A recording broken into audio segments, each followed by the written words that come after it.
esse assunto. Vamos lá.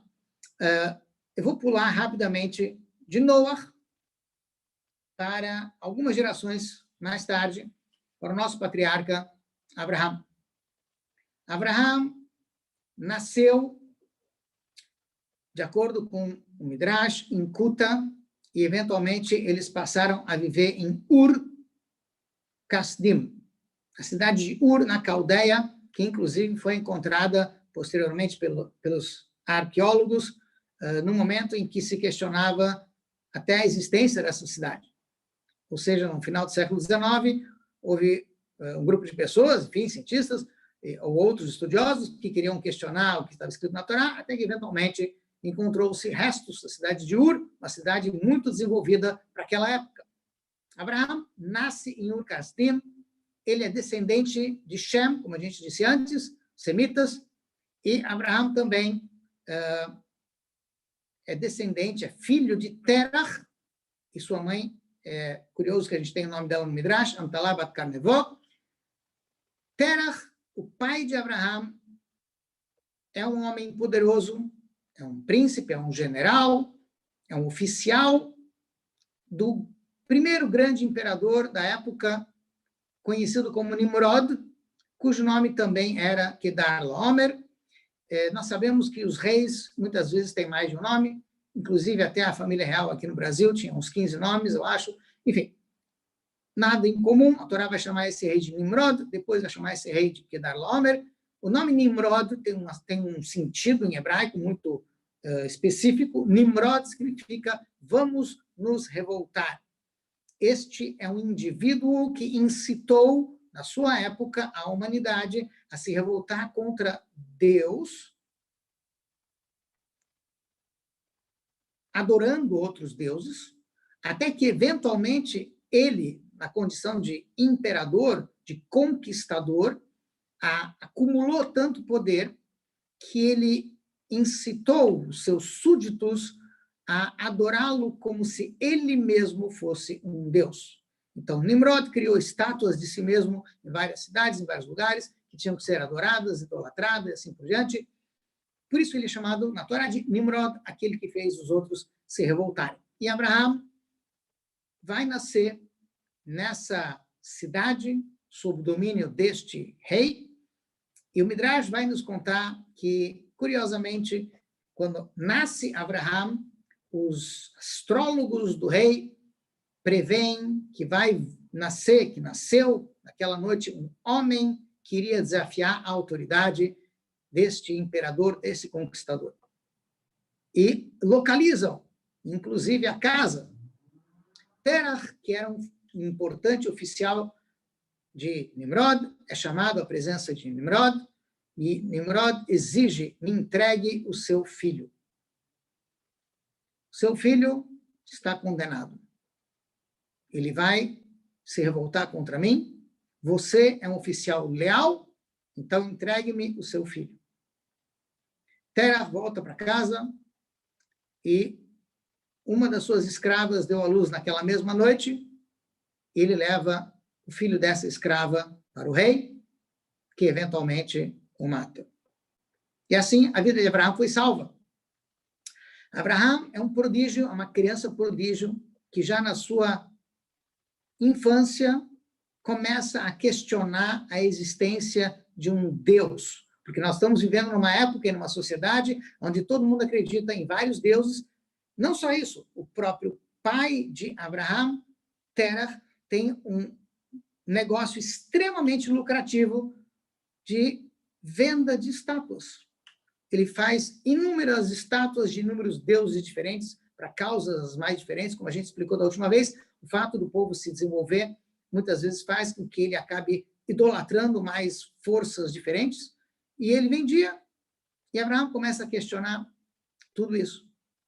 Abraham vai ter que se ocultar durante um tempo para salvar sua vida, uma vez que o rei ainda estava preocupado se realmente essa ameaça tinha desaparecido. E Abraham, nos conta o Midrash, questiona quem seria o Criador do universo. E ele passa o dia inteiro idolatrando, vamos dizer assim, louvando o sol, porque ele imagina que esse seria o Deus, até que eventualmente vem a noite, e aí ele diz não é o sol, pode ser que seja a lua, até que ele chega à conclusão que não é o sol, nem a lua, e sim alguém que está acima e além de ser visto do sol e da lua, isso aos 3 anos de idade.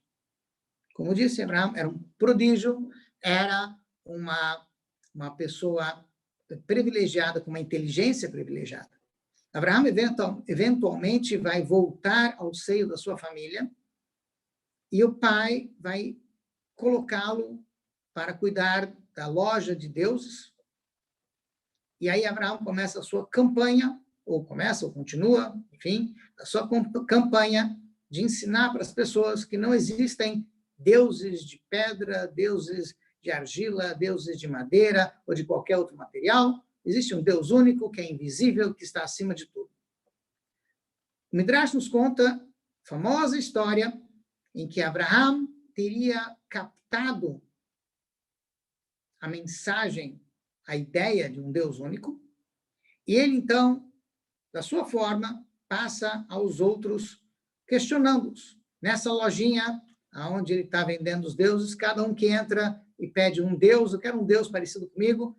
Abraão questiona, quantos anos você tem?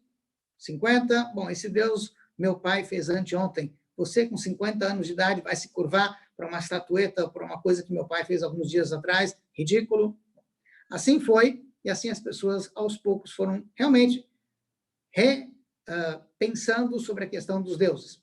Até que, finalmente, nós vamos ter esse episódio, que a gente famoso no Midrash, onde uma mulher vem à loja de Abraão e diz, eu não tenho dinheiro para comprar, eu vou estar aqui um prato com uma oferenda, eu vou colocar isso para um dos deuses, que ele me atenda, enfim. E ela coloca lá a farofinha dela, vamos chamar assim, e Abraão, então, aproveita esse episódio, pega um martelo, um outro instrumento, e Abraão quebra todos os deuses que se encontram ali na loja, todas as estatuetas, e ele coloca esse martelo, esse objeto, na mão do maior Deus que está ali dentro, e o pai dele chega e vê aquela confusão, o que está acontecendo?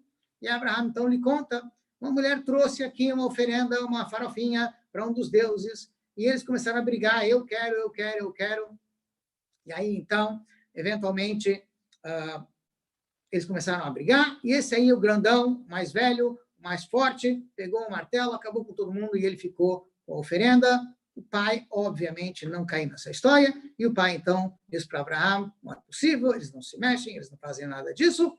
E Abraão diz, então, por que você acredita neles? Por que você reza para eles e pede para eles? Enfim. Sim? Estão me ouvindo? Bom. Abraão eventualmente vai ter que fugir e existe a questão de para onde ele teria fugido. O Midrash nos dá a ideia de que Abraão descobre que os descendentes de Shem, que estavam encarregados de passar a tradição, a moral, que foi passada para a humanidade através de Adão e seus descendentes, ele vai ao encontro daquele descendente de Abraão que tem um centro, talvez um único lugar no mundo, onde ainda se passa essa tradição da humanidade original de Adão para todos os seres, inclusive as 7 mitzvot universais. Noah, como nós mencionamos antes, ainda estava vivo. Ele teve longos anos de vida. Noah tem uma yeshiva, eu vou chamar de yeshiva, poderia chamar de academia, centro de estudos, enfim, em Shalem. Shalem é a cidade de Jerusalém, Jerusalém, que já aparece na Torá, mas aparece com o nome de Shalem ou Salem. É interessante porque Jerusalém, na verdade, são 2 nomes, assim como você tem também outras cidades no mundo que tem dois nomes que acabam se tornando um só. Exemplo, Buda e Pest, que estão cada uma de um lado do rio, quando eventualmente se une as duas partes da cidade, torna-se Budapest. Então, você tem também Yeru e Shalem. Shalem é a cidade baixa, Yeru seria o Hara Moriá, o Monte Moriá, a cidade alta, onde futuramente seria construído o Beit HaMikdash. Em Shalem, nós temos um pequeno rei, ou um pequeno reino, um pequeno centro, que é onde encontra-se Noah, e aqueles que seguem ainda, a pequena parte da humanidade que ainda segue as orientações divinas originais, estão ali estudando com Noah, e Abraão, eventualmente, vai fazer o contato com Noah, e vai agora deixar de ser um filósofo para ser um mensageiro de Deus. A diferença é muito simples. Até esse momento, Abraão filosofava sobre Deus. Chegou à conclusão de que existia um Deus único sozinho. Agora, ao contactar Noah, Abraão descobre como é realmente a tradição original, o que se sabe, qual é a mensagem que Deus está passando para toda a humanidade. Eventualmente, Abraão vai voltar para a cidade de Ur-Kasdim, quando ele tem por volta de 40 anos de idade. Enfim, passa a viver ali. Nós vamos ter uma série de eventos, prisão, porque ele questiona, ele é questionador, e questionar o fato de Nimrod ser Deus naquela época, obviamente, era quase que um crime de lesa majestade ou qualquer coisa que valha, ou seja, ele estava questionando a autoridade real. Eventualmente, nós vamos encontrar o episódio do teste que Abraão vai ter que passar. A cidade de Ur-Kasdim é conhecida como Ur, porque em aramaico, que era a língua já falada naquela época, naquela região, na região entre os rios Tigres e Eufrates, que naquela época chamava-se Aram, a região, daí a palavra aramaico. A cidade de Ur, em aramaico, significa fogo. E ela era conhecida como fogo porque era a capital, no caso do reino, eventualmente, ou uma cidade importante dentro do império, do reino de Nimrod. E essa cidade era conhecida porque ali os condenados, ali os criminosos, aqueles que estavam contra o rei, eram executados numa grande fornalha de fogo, em público, e as pessoas viam. E Abraão, por questionar a autoridade do rei, a autoridade e a divindade do rei, ele vai ser jogado nessa fornalha de fogo. E, milagrosamente, Abraão se salva. O Midrash conta que ele 3 dias passeia dentro dessa fornalha. Enfim, a ideia é de que o povo viu, a esposa de Abraão, Sara, essas alturas ele já estava casado, ela, obviamente, já seguia no caminho de Abraão, e aí, então, nós vamos ter um episódio onde ele se salva e ele sai de Ur, acompanhado de centenas de pessoas que seguem agora no seu caminho. Abraão convence os homens a seguir as 7 leis universais de Deus, Sara convence as mulheres, e eles saem da cidade junto com seu pai, Terah, que apesar de ser um oficial importante para Nimrod, a partir de agora, a partir desse episódio, ele vai acompanhar Abraão, e eles vão para a cidade de Haran. Haran ainda fica próximo do rio Eufrates, e Haran fica no sul da Turquia, norte da Síria, hoje em dia, enfim, e ali Abraão e Terah vão viver, até o momento em que Deus chama Abraão, Lech lecha me'artzecha, saia da sua terra, e aí, então, a primeira vez que Deus aparece para Abraão, isso já aos 70 anos de idade, e Abraão, então, vai sair de Ur-Kasdim, vai sair de Haran, da cidade onde ele e seu pai e família estavam agora, para a terra de Israel, que Deus ainda não lhe disse exatamente onde era, mas Lech lecha, vai, e ele foi. Então, a partir desse ponto, a Torá começa a nos contar a história de Abraão. Até esse ponto, nós temos algumas palavras apenas sobre a vida de Abraão, e eu preenchi a lacuna com a informação privilegiada que a gente tem do Midrash. A Torá começa a falar apenas de Abraão quando Deus diz para ele, Lech Lecha. E aí nós vamos ter a vida dele em detalhes, ou pelo menos em mais detalhes. Por quê? Porque a partir deste momento, nós temos o contato direto de Deus com Abraão.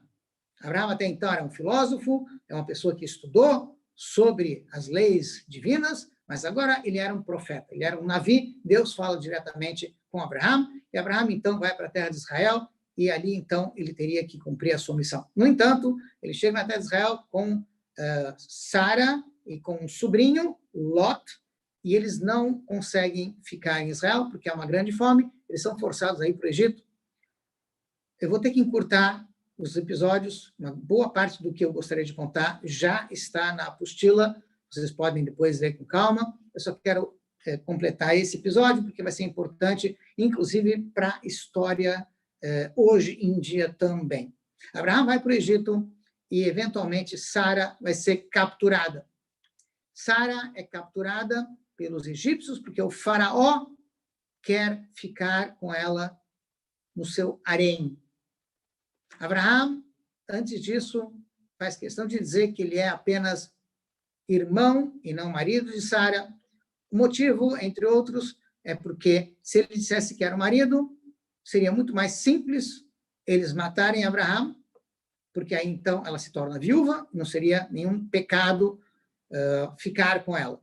A partir do momento em que ele não é o marido, ele é apenas o irmão, não há necessidade de matá-lo, porque não há nenhum pecado envolvido aqui. Ou seja, entre fazer um pecado várias vezes, fazer uma vez só, eles preferiram fazer um pecado uma vez só, que era matar Abraão. Eu não estou dizendo que matar é um pecado menos mal, muito pelo contrário, mas eu estou dando um pouquinho da lógica do porquê Abraão teve que se defender desse jeito e porquê que, eventualmente, eles seriam capazes de matar Abraão para desposar Sara.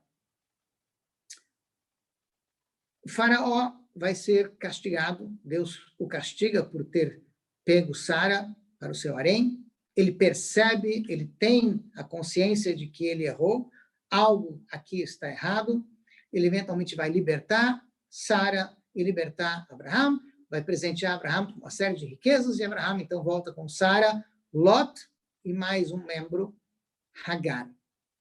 Hagar era uma princesa egípcia que, ao ouvir Abraão falar sobre Deus, se encantou, se deslumbrou e acompanha Abraão. Hagar vai se tornar a serva de Abraão, ela prefere ser aprendiz na casa de Abraão do que princesa no palácio no Egito, e essa é a grandeza de Hagar, assim como você vai encontrar um outro personagem, que está mencionado também na apostila, que é Eliezer, de Damasco, Damasco é uma cidade antiquíssima. Eliezer vai se tornar também o servo, o aprendiz, o discípulo de Abraão. Eliezer vai se tornar aquele que vai dar continuidade também a uma série de coisas importantes para Abraão. Hagar é o personagem que a gente vai analisar agora. Hagar é uma princesa que abandonou a idolatria para se juntar a Abraão, abandonar uma vida de luxo no Palácio Real e seguir com Abraão, espalhando a ideia de um Deus único. Hagar, eventualmente, vai se tornar esposa de Abraão, porque Sara, já com mais de 80 anos, enfim, já não tem filhos, Abraão também não tem filhos, então Sara diz para Abraão, case-se com Hagar, tenha filho com ela, eu vou criá-lo, ele será nosso filho, uma vez que eu não tenho condições, não havia clínica de fertilidade naquela época, Sara não tinha como se tratar, ou Abraão não tinha como se tratar, enfim, e aí então Hagar acaba dando um filho para Abraão. Este filho de Abraão com Hagar chama-se Ismael. Ismael, de acordo com a tradição não judaica, de acordo com os árabes, as tribos da Arábia Saudita, Ismael seria o ancestral dos povos árabes. Eu não tenho como lhe dizer se isso é verdade ou não. Não faz parte da tradição judaica, faz parte da tradição judaica, saber que Ismael é filho de Abraão e, eventualmente, ele vai acabar abandonando o caminho de Abraão.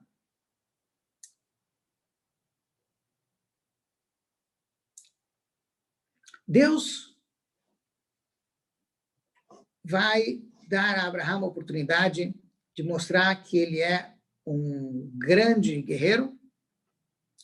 Há um episódio onde Abraão e seu sobrinho Lot, cada um deles tem vastas riquezas, muito rebanho, e os pastores de Abraão estão brigando com os pastores de Lot. Qual é o motivo da briga? Os pastores de Abraão tomam o cuidado de colocar uma focinheira em todas as suas ovelhas, para que elas não pastem em campos alheios, coisa que os pastores de Lot não fazem. E aí eles questionam, por que vocês não colocam uma focinheira? Uma das leis universais é que é proibido roubar, e se você come a grama que não é sua, você está roubando. E eles dizem, não estou roubando. Deus prometeu a Abraão, como a gente vai ver mais para frente, que essa terra é dele, então ele não tem filhos, Lot eventualmente ia ser o seu único descendente, então a terra toda seria de Lot. Então vamos voltar um pouquinho na história. Antes desse episódio com Hagar, Abraão, do casamento de Abraão com Hagar, Abraão briga com Lot, se separa de Lot, Lot vai parar em Sodom, o rebanho dele se separa de Abraão, e aí, então, eles passam, cada um, a ter uma vida separada. Nós temos 5 cidades, onde hoje em dia é uma grande parte do Mar Morto. O Mar Morto cobriu 5 cidades completamente. Houve ali um terremoto, enfim, e essas cidades desapareceram, mas antes eram 5 cidades e ali havia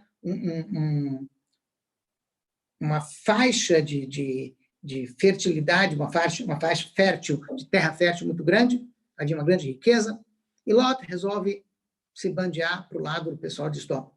O pessoal de Sodom é um pessoal perverso, é um pessoal que pratica uma série de coisas erradas, porque eles se tornaram extremamente materialistas. A riqueza subiu a cabeça, eles proibiram, entre outras coisas, na cidade, a prática da caridade. Eles faziam coisas horríveis com os pobres, para que eles não tirassem nem um pouquinho da sua riqueza. Enfim, esse excesso de prosperidade causou um excesso de egoísmo, de arrogância, e Lot acaba morando ali pela conveniência de ser um lugar rico, próspero, mas, eventualmente, Hashem vai dizer para Lot, para Abraão, que o futuro de Sodom, daquela região, está selado. Vamos agora voltar a Abraão.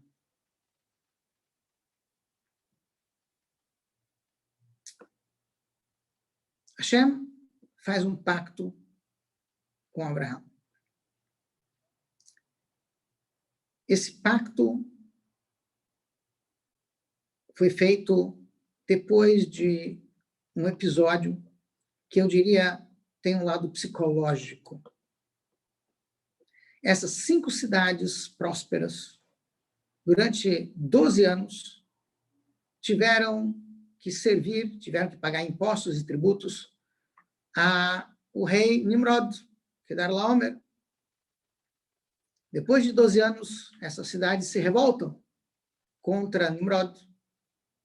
E os comentários na Torá dizem o seguinte: não pense que é à toa que a Torá diz que até os 12 anos eles seguem tudo direitinho, depois dos 12 eles se revoltam. Muitas vezes os nossos jovens também, até os 12 anos estava tudo bem, depois dos 12 anos começa a aborrecência, e aí então eles se revoltam.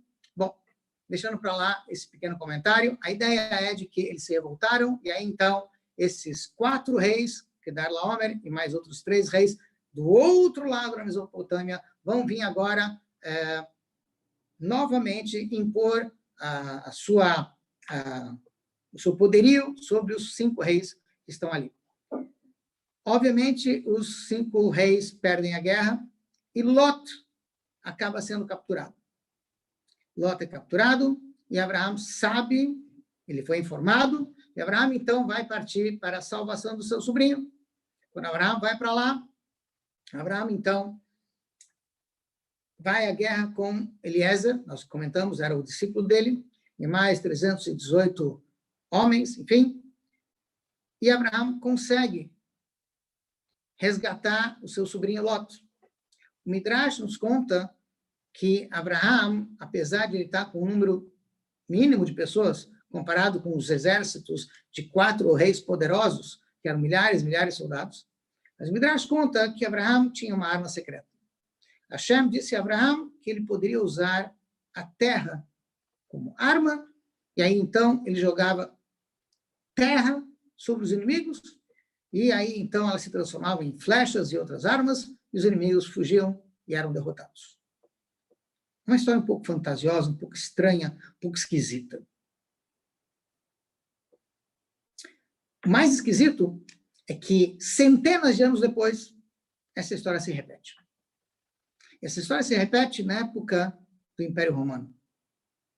E aí a gente vai ver uma referência muito curiosa de como que, centenas de anos depois, nós temos, na história, um evento que nos traz de volta a memória de Abraão. Eu vou ser bem breve, porque nosso tempo já está praticamente esgotado. Depois que o Império Romano destrói o segundo templo, e o povo judeu está sob domínio romano, muitas vezes o Império Romano emitia decretos terríveis contra o povo judeu. E o povo judeu era forçado a mandar uma delegação de sábios para Roma para tentar reverter esses decretos. Um homem muito especial, chamado Nahum Gamzu, foi encarregado de ir a Roma pleitear com o imperador a abolição de um decreto. Nahum Gamzu era, na verdade, Nahum Ish Gimzo. Ele era o homem da cidade de Gimzo. No entanto, os nossos sábios chamavam ele de Gamzu. Por quê? Porque ele tinha o costume de dizer, toda vez que acontecia alguma coisa, Gamzu letová. Isso também é para o bem. Ele conseguia ver com otimismo tudo o que acontecia com ele. Ele chega em Roma com um baú cheio de joias para oferecer ao rei em troca da abolição do decreto. Ele se hospeda num determinado lugar, e aí, então, o dono da hospedaria desconfia de que ele tem uma riqueza, e num momento de distração, ele rouba todas as joias de Nahum, coloca um monte de areia no baú, e Nahum Gamzu nem percebe. Nahum Gamzu vai à presença do imperador, pleiteia a abolição do decreto, e o imperador lhe pergunta, e o que você tem aqui nesse baú? E ele oferece o baú, o imperador abre, ele vê apenas um monte de areia. O imperador fica furioso. O que é isso? Areia? E um dos membros da corte real se levanta e diz, Sua Majestade, os judeus não são burros, não são bobos. Se ele está lhe oferecendo isso, é para o seu bem. Se eu não estou enganado, o nome do imperador era Diocleciano. Talvez eu esteja, vou verificar depois. E aí, então, esse membro da corte diz para o rei o seguinte, eu soube, pela tradição judaica, que eles tinham um patriarca chamado Abraão, que foi à guerra com areia e conseguiu salvar o seu sobrinho. Sua Majestade, os bárbaros nos atacam pela fronteira do leste e nós não temos sossego. E o senhor não consegue vencê-los? Leve a areia. Se o senhor tiver sucesso, ótimo. Se não, depois julgue o que fazer com esse sábio. Mas eu tenho certeza que alguma coisa tem aqui. Eventualmente, esse imperador vai ser conhecido como Diocleciano Germanicus, ou alguma coisa do gênero, porque ele consegue repelir o ataque dos alemães, dos germânicos, dos bárbaros, graças a essa areia. Esse registro é um pouco estranho, encontra-se nos livros de história, em alguns livros, pelo menos. Tem um livro que, quem quiser olhar, do rabino Marcus Lehmann, chama-se Akiva, tem até em português, ele traz esse episódio, ele traz datas, nomes, provas, mas a gente vê que, curiosamente, isso teria acontecido novamente. Os sábios do Talmud dizem que esse membro da corte do rei de Roma não era outro senão Eliyahu Hanavi, que se disfarçou, por assim dizer, de membro da corte para vir salvar Nahum Gamzu. Nahum Gamzu, eventualmente, sai com o baú cheio de joias entregue pelo imperador, uma vez que ele lhe salvou do ataque dos bárbaros, conseguiu lidar com isso. Enfim, até aqui, esse episódio com Abraão. Eventualmente, nós vamos ter que passar para o episódio da cidade de Sodom e da sequência da vida de Abraão, os testes que Abraão teve com seu filho. Tudo isso, se Deus quiser, a gente vai passar na próxima aula com maiores detalhes. Agora, eventualmente, vamos para aqueles que querem colocar alguma pergunta a mais. Eu tenho muito pouco tempo, aliás, eu já passei do tempo, mas vamos ver o que a gente tem. Se quiserem colocar as perguntas no chat. Aqui eu vi alguma pergunta antes sobre alguma questão. Sim, quantas gerações haviam de um ao outro? Eu coloquei isso no papel. De Adão até Noah são 10 gerações, de Noah até Abraham são também 10 gerações. É só acompanhar, tem aí na apostila. Veja, a questão que estão me perguntando aqui, Abraham, Brahma, etc., se Deus quiser, na próxima aula, eu espero conseguir entrar nessa questão, como que Abraham influenciou o misticismo hindu. Porque nós temos um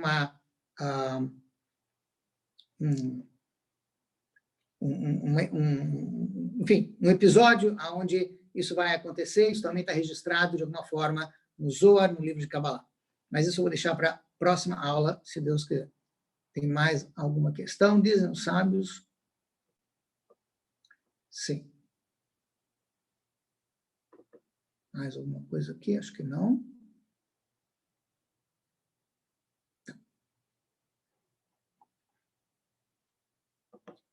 Sim.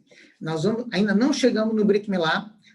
Se Deus quiser, nós vamos chegar no Brit Milá, e aí a gente vai poder analisar como que Ismael vai se tornar o herói da cultura islâmica, apesar de ele ser o anti-herói dentro da Torá. Ismael acaba se tornando aquele que vai ser expulso por Abraão. Mas tudo bem, isso a gente vai ter que deixar para a próxima aula, porque o episódio exige detalhes e meu tempo não me permite me estender mais. Mais alguma pergunta sobre o que foi dito até agora? A questão das reencarnações a gente vai ter que deixar para uma outra ocasião. A ideia da guerra e da areia é de que Abraão jogaria a areia sobre os inimigos e a areia se transformaria em eventuais flechas ou coisas que atacariam os inimigos, e assim também esse rei teria usado contra os seus inimigos, de alguma maneira ele teria afastado os seus inimigos. Mais alguma coisa? Bom, pessoal, nós vamos fechar para Bezrat Hashem. Na próxima, nós vamos entrar na história de Abraão, Isaac, e até onde for possível, vamos ver se a gente consegue chegar até a entrega da Torá, apesar do tempo ser exatamente muito escasso. Muito abraço para todo mundo. Shabbat Shalom. Para a semana que vem, para esse Shabbat.